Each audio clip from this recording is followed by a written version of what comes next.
Bonjour Mbote Bandeko Balandia Congo Esengo officiel plus télévision tozali na esengo ya kutana na bino lisusu na mokolo lelo tolobela makambo mazali kolekana na mboka na biso République démocratique du Congo.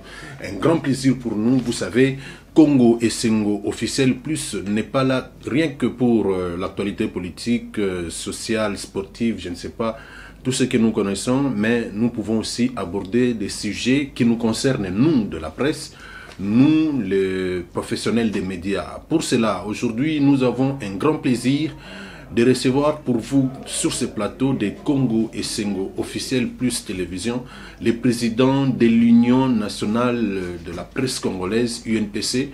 Il s'appelle Gabi Kouba. Ensemble avec lui, nous allons essayer de parcourir la presse dans son ensemble, la République démocratique du Congo, et quelles sont les perspectives à venir, les projets, les décisions qui sont prises pour permettre à tous les professionnels des médias de savoir comment se comporter et comment marcher dans ce domaine. Monsieur le Président, je vous salue. Salut, chers confrères. C'est un grand plaisir pour nous, depuis que moi personnellement, depuis que vous êtes à la tête de l'UNPC, de vous avoir sur notre plateau. C'est un grand plaisir pour nous.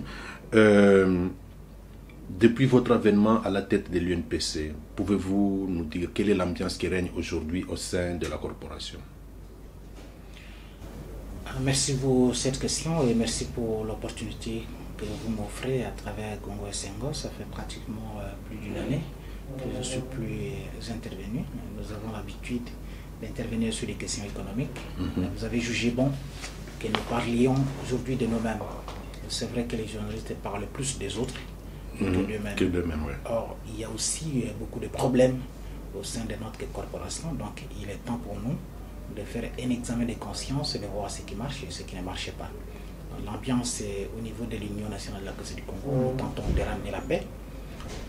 Si je suis là, c'est pour que cette paix soit effective. C'est vrai que nous avons traversé quelques zones de turbulences avec une certaine génération. Je ne peux pas dire qu'il y a eu des conflits, il y a eu plutôt des malentendus entre nos aînés. Et juste après la mort de Kassonga Chilunde, qui était le président, parce que j'ai été élu au congrès de Mwanda, premier vice-président, donc je suis là comme président de l'Union nationale de la presse du Congo. Je mets tout le monde ensemble pour que nous regardions dans la même direction. Ce qui nous unit, plus noble et plus fort que ce qui peut nous séparer. Si l'objectif est de redorer le blason de notre corporation, nous pouvons avoir certaines divergences, comme dans toutes les sociétés démocratiques. Je crois que le plus important pour nous, c'est d'avoir un objectif commun. Qu'est-ce qu'il faut faire pour corriger les faiblesses et les maux qui rongent notre corporation pour que nous avancions ensemble. Redorer les blasons de la corporation, c'est bien dit. Vous avez évoqué ici aussi les malentendus qu'il y a existé entre les générations. À ce jour, en tant que président de l'UNPC, quelle différence vous faites dans la manière de traiter les informations, bien sûr, entre l'ancienne génération et la génération actuelle? Bon, ce qui est d'abord concernant l'information, moi je veux dire que non, moi je ne peux pas être héritier d'un conflit dont je ne suis pas l'auteur. Il est de mon devoir d'aller vers les uns les autres et aller chercher des informations, des voies de sortie, des crises, s'il y en a, des projets du passé, tout comme les projets que nous pouvons concevoir dans l'avenir. Vous voyez, nous avons aujourd'hui pratiquement, à moins que je me trompe, trois anciens présidents de l'Union nationale de la presse du Congo, et conformément à nos statuts, ce sont des membres importants, des membres d'honneur de notre corporation. Donc je peux citer l'honorable Elvis Moutiri Ouabachara. Je peux citer le PDG Stéphane Kitutu Oliantoua. Je peux citer Chantal Kanyembo, mais il y a aussi Kabia Pindepassi. Je peux citer tant d'autres, voilà, nous avons au moins 4, et tant d'autres qui ont dirigé l'Union nationale de la presse du Congo. Donc il est de mon devoir d'aller vers ceux-là, demander un conseil, solliciter une proposition, solliciter, par exemple, un projet qu'ils avaient conçu dans le passé, voir, par exemple, qu'est-ce que moi je peux faire aujourd'hui, à l'heure actuelle. Le traitement de l'information, pour revenir à votre question, donc, moi, en toute humilité, j'ai beaucoup à apprendre auprès de ces aînés. Okay. Mais eux aussi, ils nous doivent du respect parce que les temps passent. Donc, il y a un temps pour tout. Ils ont dirigé et beaucoup d'entre eux estiment que le temps est venu, comme l'a fait aussi Gaston Gachilonde qui disait qu'il était temps de coaliser avec les jeunes. Donc, faire une sorte de synergie, créer une synergie entre les anciens et les jeunes pour la bonne marche de notre corporation. Concernant le traitement de l'information, il y a à manger à boire. Hein. C'est vrai que c'est un verre à moitié vide et à moitié plein. Les gens peuvent dire que non, à l'époque, c'était le traitement de l'information orienté vers les partis États. Puis, il n'y avait pas non plus assez de médias comme aujourd'hui.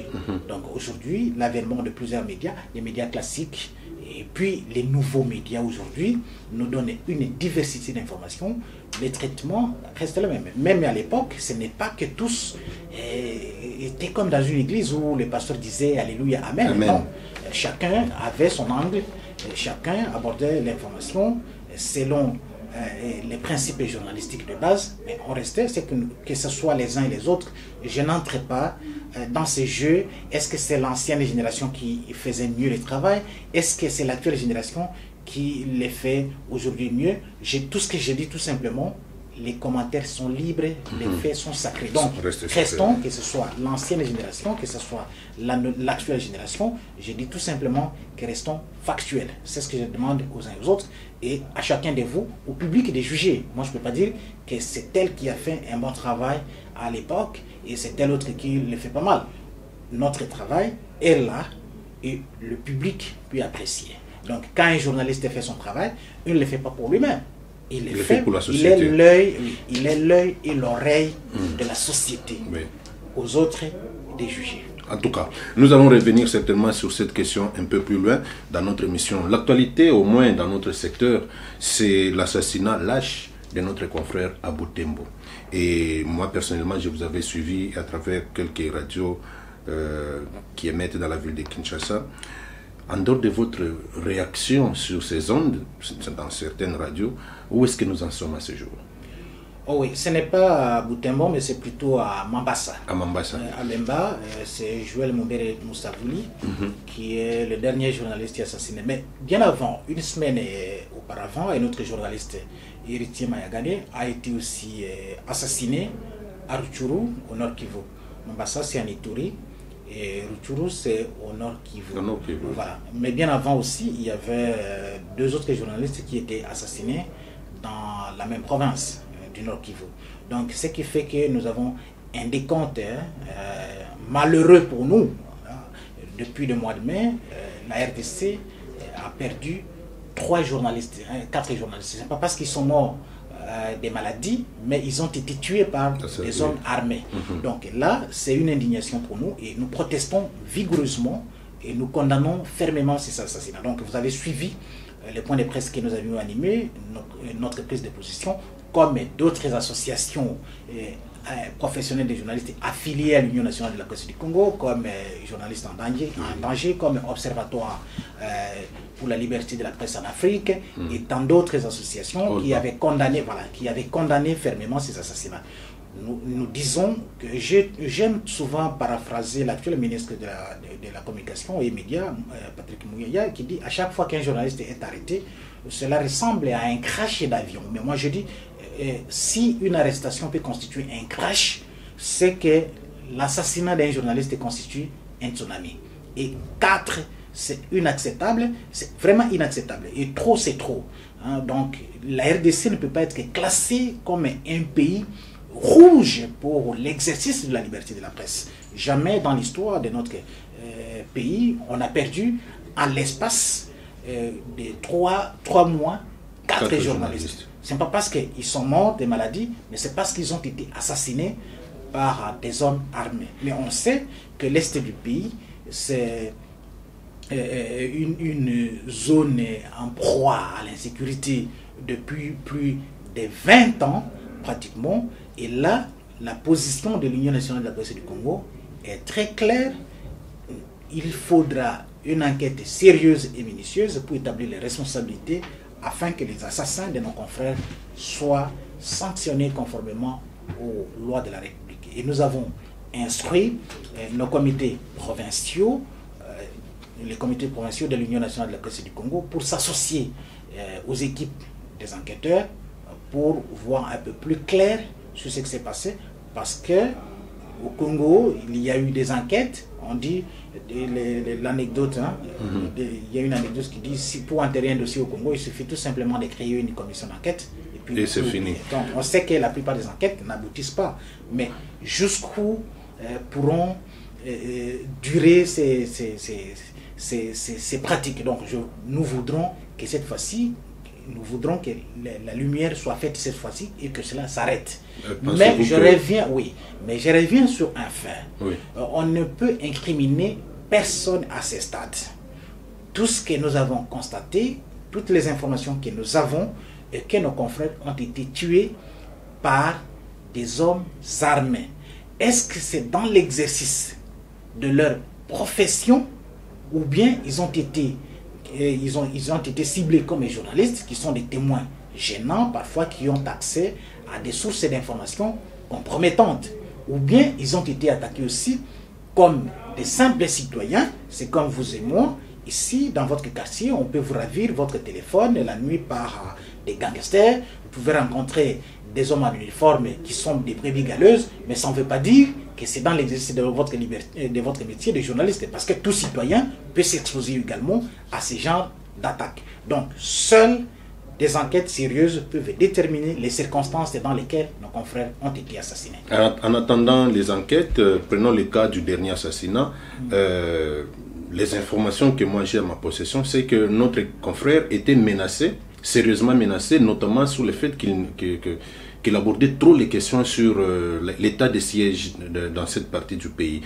Ça, c'est de un. De deux, peut-on dire, vous venez vous-même d'évoquer que la RDC ne peut pas être une zone rouge pour les journalistes, mais prenons, pour la liberté d'expression bien sûr, prenons les cas de l'Est.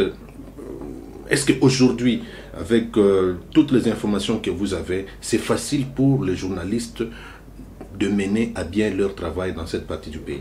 Mais d'abord, pour tout le monde, personne ne peut mener ses activités en toute tranquillité aujourd'hui dans la partie est du pays. Même les commerçants également, les hommes d'affaires, ils subissent les mêmes sorts que nous. Les cultivateurs, c'est chaque jour qu'on les égorge dans l'est du pays. Et donc, les militaires eux-mêmes qui sont au front pour nous défendre, et tous les autres agents des services de sécurité, ils subissent les mêmes sorts que tout le monde. Donc, personne n'est à l'abri de cette insécurité. D'où nous devons tous conjuguer des efforts pour que cela s'arrête. Et rappelez-vous que le président Tshisekedi a demandé l'accompagnement des médias lorsqu'il avait décrété l'état de siège dans les deux provinces du Nord Kivu.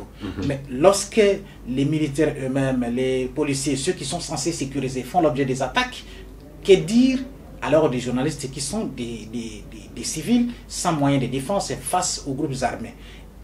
Ainsi traite-t-on du bois vert. Que dira-t-on du bois sec? C'est ce que je veux dire. Alors, concernant les informations, concernant le dernier cas de l'assassinat de notre confrère Joël Moussavili, je peux vous dire que les informations que nous avons, c'est vrai que nous avons des informations éparses. C'est pourquoi j'ai dit, seule une enquête peut déterminer les circonstances. Je ne nie pas, je ne confirme pas, je n'infirme pas non plus tout ce que chacun de nous peut avoir comme information, parce que ça peut constituer des pistes pour les enquêteurs. Okay.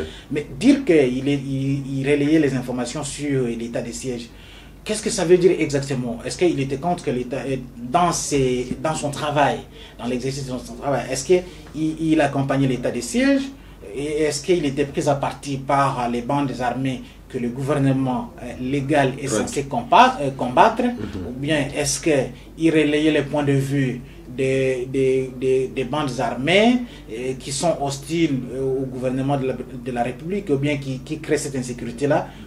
Pour cette question, je n'ai aucune information là-dessus, mais au moins, à une certaine période, il était parmi les journalistes qui accompagnaient la campagne de lutte contre Ebola. Et il y avait des informations, des très fausses informations distillées contre les communautés, selon lesquelles si les gens se faisaient vacciner contre Ebola, ils deviendraient stériles, il y aurait des problèmes d'impuissance sexuelle. Et lui, en tant que journaliste qui faisait ce travail de sensibilisation, était parfois mal vu par certaines communautés à cause de ces informations que les gens avaient. Et il a appartenu également à l'équipe de la riposte aujourd'hui avec la pandémie du Covid-19. Alors, ce qui fait que son travail également, vous voyez les informations qui circulent sur le Covid aujourd'hui. Nous-mêmes, au niveau de l'Union nationale de la presse du Congo, nous avons organisé il y a quelques semaines un atelier sur le phénomène de désinformation. Alors, quand il revient encore pour faire presque le même travail, vous voyez, avec toutes les résistances sur la vaccination, est-ce que la pandémie du Covid existe ou elle n'existe pas, les gens sont toujours dubitatifs. Mais il y a aussi ce problème des groupes armés, parce que certains disent qu'il était réellement menacé.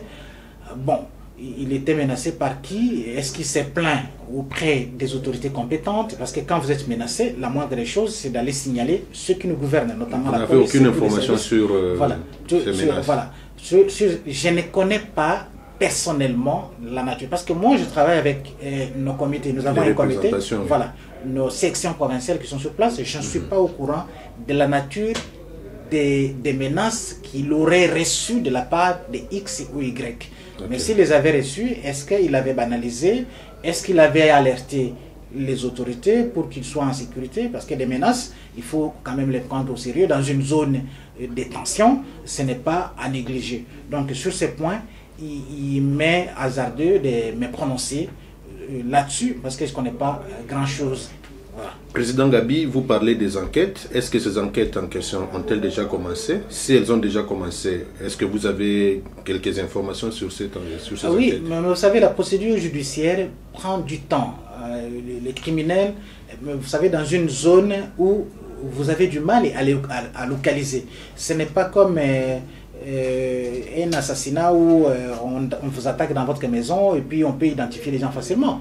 Parfois, les miliciens se dispersent dans la brousse, même dans des grandes villes, c'est toujours difficile d'identifier directement l'auteur.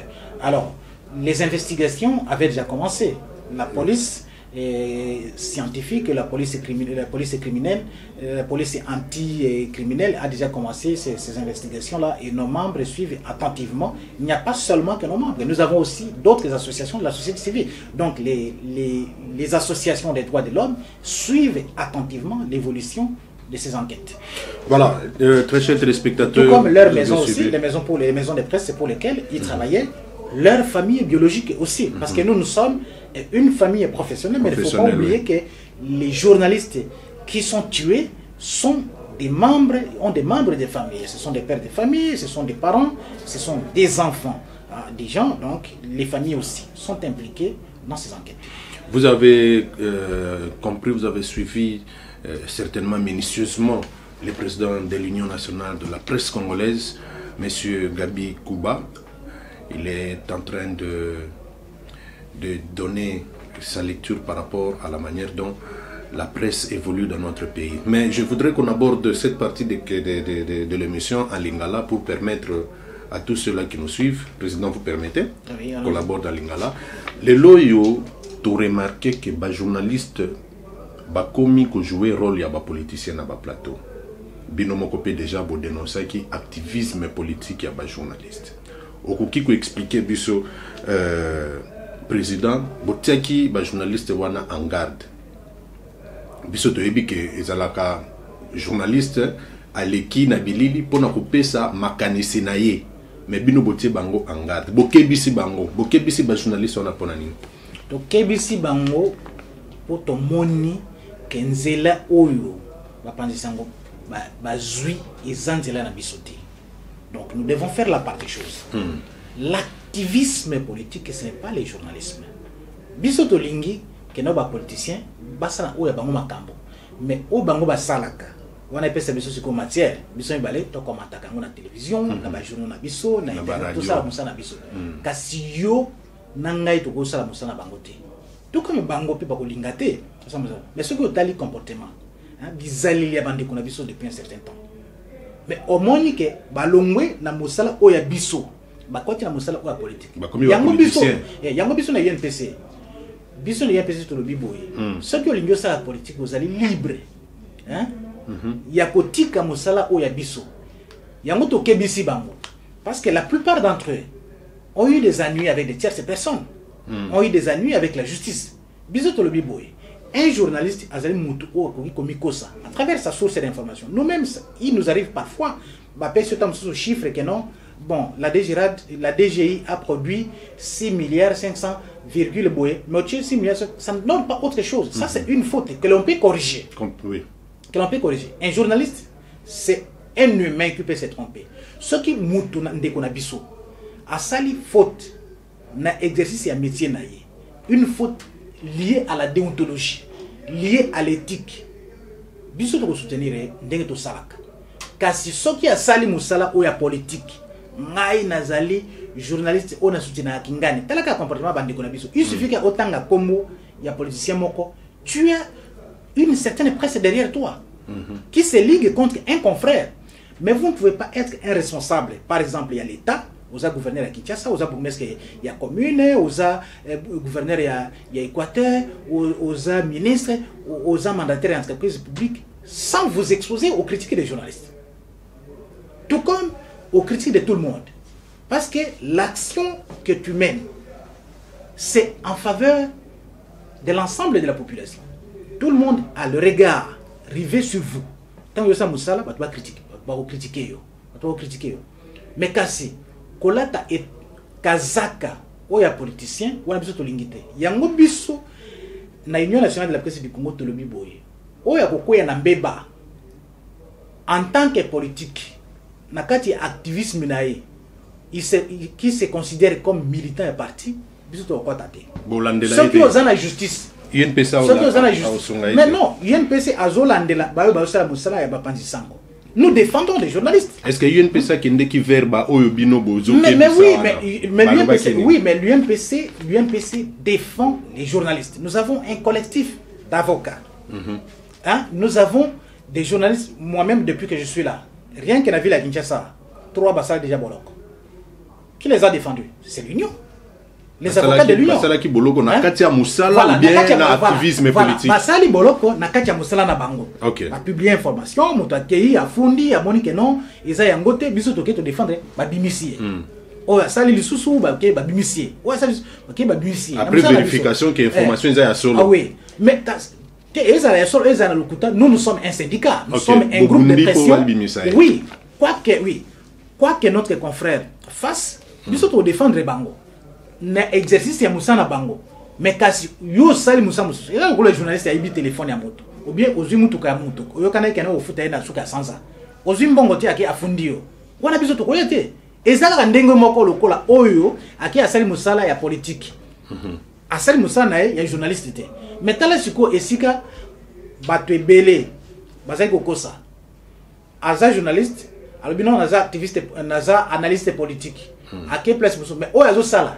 Il n'y a rien. Les journalistes aussi analysent. C'est vrai que nous avons des journalistes qui sont des analystes politiques. Oui. Mais les analystes politiques que vous voyez, dans la plupart des cas, ne les sont pas du tout. Ce sont des relayeurs des informations des officines, des points de vue, pas même des informations, des officines politiques. Nous voulons que les journalistes, ceux qui ont au cours de la partie politique, et Songolo, n'a vu qu'un quartier général de la partie politique, et l'avenue de l'enseignement à Kassava. Oui, bisous tout ça la Kango. Quand tu as une information, ok. Voilà. Oui, au cours de ça, on a ezali kambote, Kende zala en contact avec toutes les sources d'information, avec tous les politiciens, ça là na bango. Mais t'as le comportement, qu'est-ce qui fait que yoso qui l'élo, aucune partie politique, Songolo, cause information, bako bingana ote. Oko kende na parti politique pakala OK oluki information bako bengana te mais mususu akoki kotia jamais makolo naye na parti wana te ponani pour battre mais pourquoi on peut pas pourquoi on peut pas se remettre en question sur ce genre de pratiques? OK président yo ozali président ya UNPC zali structure oyo ezali kokamba ba journaliste nyo surtout ya République démocratique du Congo. Par conséquent, aux allons la moboti à bisognon surtout. Mais en tant que moboti, tant au tali makamboana, Hollande ngona mozindo nini ekoki kozela na sima ya motivation ya ba journaliste pour que les loba comme presque ba politiciens. Mais même les gens qui critiquent la décision que non tout ça ngana lobi omoni na mboka na biso et là que ça apparemment le secteur le plus rentable na mboka économique et politique. Tu vois le niveau de vie, l'aisance et tout ça. Mais les gens sont tentés de faire la politique. Il y a des journalistes qui sont devenus des politiciens, ministres, députés, mandataires. Faites-le si vous estimez que c'est là que vous pouvez mener votre vie aisément. Mais ne faisons pas d'amalgame. Il ne faut pas faire du saupoudrage ou encore un déguisement derrière le travail de la presse. Non. La vulnérabilité, par exemple, ou la viabilité des médias, la vulnérabilité des journalistes, et puis le manque de viabilité de nos médias pose réellement un problème. Malheureusement, ce n'est pas à moi, l'Union nationale de la presse du Congo, de financer les médias. Je n'ai pas ces moyens, je n'ai pas non plus cette vocation. Nous sommes un syndicat, nous sommes une corporation. Il y a le COLA, Nabaro, Ordre national des avocats, Ordre national des pharmaciens, des médecins à médecins, à un hôpital à Salaka, ici à Bafutagaye. Mais, Kassi, Lingomba, Oya, Bangonyoso, Ezali. Donc, vous n'allez pas demander à un médecin de Mamayemo, des cliniques universitaires, ou de l'hôpital général de référence d'Indjili, qui n'est pas bien payé par son employeur, d'aller chercher l'argent à l'Ordre national des médecins. L'Ordre national des architectes ne le fera pas non plus. L'Ordre national des avocats, avocat, à vivre à honoraire, à Moussa, à cabinet, mais ce n'est pas à l'Ordre national des avocats de payer chaque cabinet. Or, nos confrères estiment que c'est à l'Union nationale, certains confrères bien entendu, estiment que c'est à l'Union nationale de la presse du Congo de trouver des moyens. Mais je leur dis non. Vous ne pouvez pas faire ce travail de mercenariat. Ou vous faites le travail des autres moyennant une contrepartie. Or, dans notre code d'éthique et de déontologie, il est strictement interdit à un journaliste de publier une information moyennant la contrepartie. Le public reportage, il faut que nous soyons clairs. Oui. Le public reportage, c'est autre chose. Ça entre dans les domaines de la com.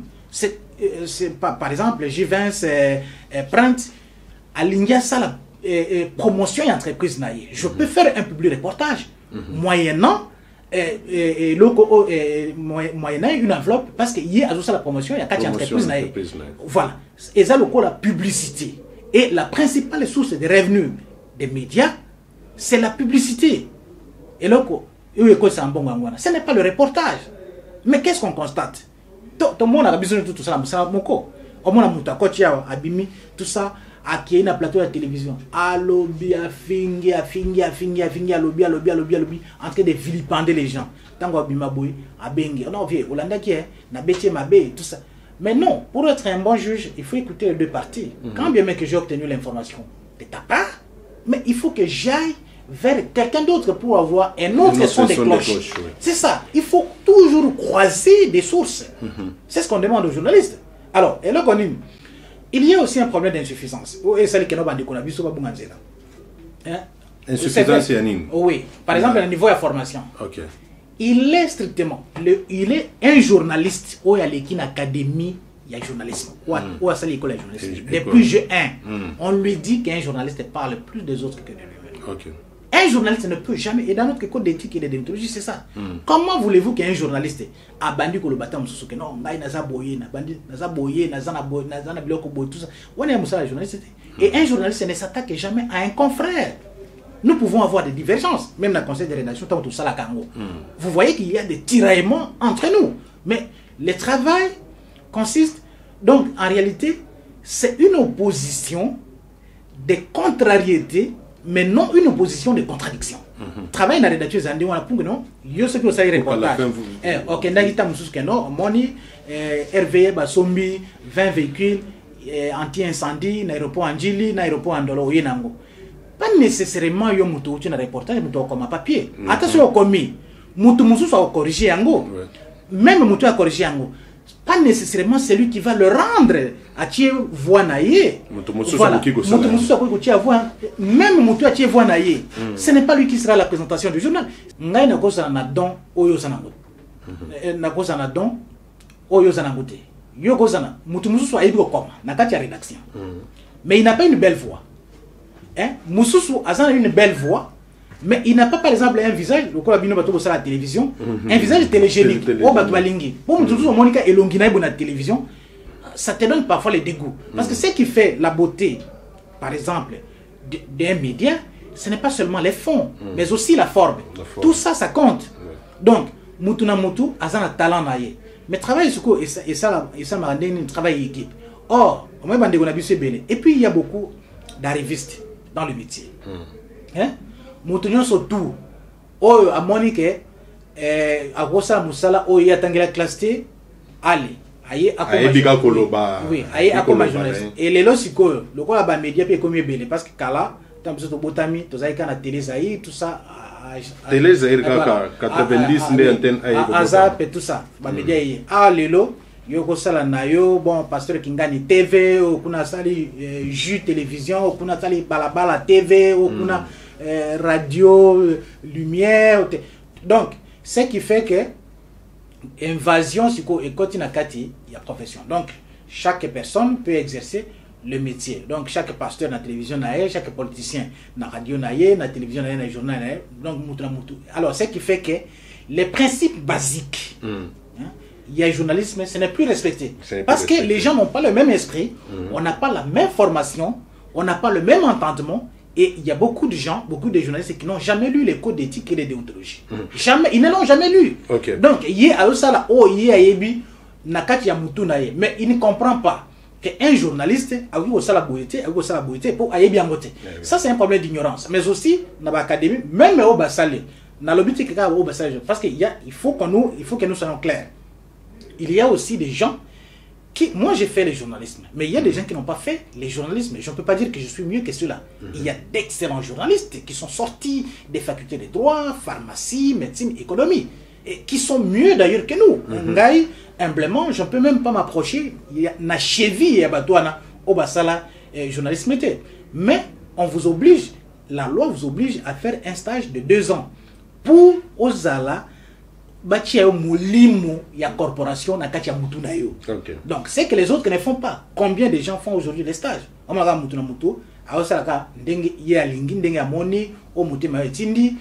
Voilà, ça aussi c'est un problème. Mais même ceux qui ont fait les journalismes, il y a aussi, on observe aussi des déviances majeures dans ma cambo bazo sala. Hein? Autant le bimé. Oh il y a tant qui vraiment ou autaki na école de journalisme c'est ce qu'il avait appris. Ça c'est aussi un problème. Mais nous au niveau de l'Union nous disons non parce que là la responsabilité c'est vrai est la nôtre mais elle est largement partagée. Il faut voir quel est le secteur qui marche mieux aujourd'hui en RDC. Regardez hein? Quel est le secteur qui marche mieux parce que si on dit bon dans la presse ça ne marche pas. Mais regardez, je ne voudrais même pas léser, choquer des consciences. Mais quand vous regardez par exemple certains services de l'État, le recrutement, la manière dont ça s'est fait, tu regardes, celui qui exerce la tâche n'a pas le profil qu'il faut et il n'est pas qualifié. Mais il est fait. Il est fait. Quel est le résultat que ça donne? Échec. Alors, c'est pareil également. Parce que les médias s'inscrivent aussi dans une dynamique socio-économique d'un pays. Hein? Les maisons de presse, on les appelle les entreprises. Les entreprises. Oui, mais les entreprises, nous avons tout un syndicat, une corporation qui regroupe les entreprises. Vous avez la FEC, hein, vous avez d'autres comme la Fédération des petites et moyennes entreprises du Congo et d'autres corporations. Donnez-moi 2 ou 3 noms des entreprises de presse qui sont membres de la Fédération des entreprises du Congo. Mais nos patrons de presse, on les appelle des patrons de presse. Mais un patron, un bongo, un travailleur naïe. Combien de journalistes ont des contrats de travail dans les entreprises de presse?